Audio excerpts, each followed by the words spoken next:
پیارے بچوں، آج کی ویڈیو میں آپ کو خوش آمدید کہتی ہوں۔ بچوں، آج میں آپ کو ایک کہانی سناتی ہوں جو کہ ایک گیدڑ اور ہاتھی کی کہانی ہے۔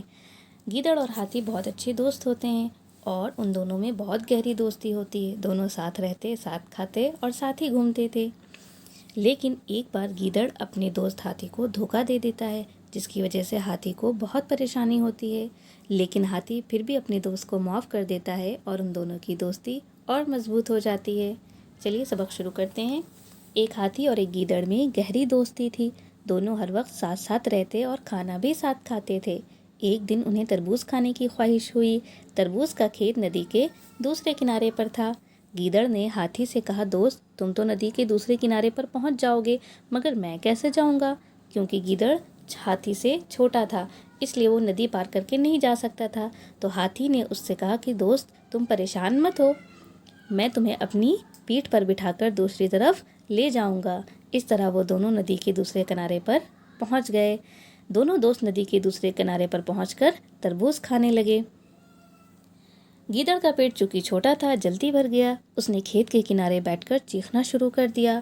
اب ہاتھی نے گیدڑ سے منت سماجت کی کہ دوست ایسا نہ کرو، ایک تو ابھی میرا پیٹ نہیں بھرا ہے، دوسرے تمہاری آواز سن کر کسان آ جائیں گے اور سب مل کر میری پٹائی کرنے لگیں گے۔ مگر گیدڑ نہ مانا اور کہنے لگا، میں تو عادت سے مجبور ہوں، اگر میں کھانا کھانے کے بعد نہ چیخوں تو پیٹ میں درد ہونے لگتا ہے۔ گیدڑ شور مچاتا رہا اور اس کی آواز سن کر کسان اور اس کے بیٹے لاٹھیاں لے کر پہنچ گئے، اور جیسے ہی انہوں نے دیکھا کہ ہاتھی ان کے کھیت سے تربوز کھا رہا ہے تو کسانوں کو آتا دیکھ کر گیدڑ تو جھاڑیوں میں چھپ گیا، کیونکہ وہ چھوٹا تھا۔ ہاتھی بڑا ہونے کی وجہ سے کہیں چھپ نہ سکا۔ کسانوں نے ہاتھی کو بہت مارا اور پٹنے کے بعد جب ہاتھی ندی کے کنارے پہنچا تو گیدڑ وہاں اس کا انتظار کر رہا تھا تاکہ وہ اس کی پیٹھ پر سوار ہو کر پھر سے ندی پار کر لے۔ اب جیسے ہی وہ ندی کے بیچ پہنچے تو ہاتھی نے پانی میں غوطہ لگایا۔ غوطہ لگانا مطلب پانی میں ڈبکی لگا دی۔ اب گیدڑ نے کہا، دوست یہ کیا کرتے ہو، میں ڈوب جاؤں گا، خدا کے لیے ایسا نہ کرو۔ تب ہاتھی نے جواب دیا کہ کھانا کھانے کے بعد اگر میں پانی میں غوطہ لگا کر نہ نہاؤں تو پیٹ میں درد ہونے لگتا ہے۔ یہ کہہ کر اس نے پھر سے غوطہ لگایا۔ اب گیدڑ کو تو ساری بات سمجھ آ گئی۔ اس نے ہاتھی کی خوشامد کی کہ بھائی مجھے ڈوبنے سے بچا لو، میں نے تمہارے ساتھ جو برا سلوک کیا تھا میں اس کے لیے تم سے معافی چاہتا ہوں۔ یعنی گیدڑ کو یہ سمجھ آ گیا کہ میں نے ہاتھی کے ساتھ جو بھی کیا تھا وہ برا سلوک تھا، اور اب اگر میں اس سے معافی نہیں مانگتا ہوں تو میری جان پر بن آئے گی۔ وہ گڑ گڑانے لگا۔ آخر کار ہاتھی کو گیدڑ پر رحم آ گیا۔ اس نے گیدڑ کو معاف کر دیا، کیونکہ معاف کرنا بھلی صفت ہے اور اللہ کو پسند بھی ہے۔ اس نے گیدڑ کو کنارے پر جا کر اتار دیا۔ اب گیدڑ کی جان بچ گئی۔ دونوں کی دوستی اور بھی گہری ہو گئی۔ کیونکہ ہاتھی نے ایک اچھی صفت کا مظاہرہ کیا، اس کو معاف کر کے۔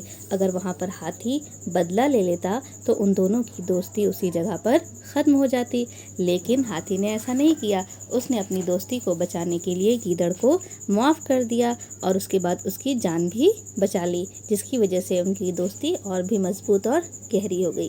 تو پیارے بچوں، کبھی کسی کے ساتھ بدسلوکی نہیں کرنی چاہیے۔ ہمیں اس کہانی سے یہ نصیحت ملتی ہے کہ پہلی بات تو ہمیں کسی کے ساتھ بھی برا سلوک نہیں کرنا چاہیے۔ بدلہ لینے کے بجائے معاف کر دینا زیادہ بہتر ہوتا ہے۔ اللہ تعالیٰ معاف کرنے والوں کو پسند کرتے ہیں۔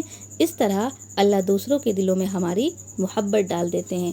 یعنی گیدڑ نے ہاتھی کے ساتھ برا سلوک کیا، لیکن ہاتھی نے اس سے بدلہ لینے کے بجائے اس کو معاف کر دیا، جس کی وجہ سے گیدڑ کے دل میں اس کی محبت اور زیادہ ہو گئی۔ تو اس طرح سے ہم بھی دوسروں کے ساتھ اچھا سلوک کر کے ان کے دلوں میں اپنے لیے محبت پیدا کر سکتے ہیں۔ امید ہے کہ آپ سب کو سبق پسند آیا ہوگا۔ جزاک اللہ خیرہ۔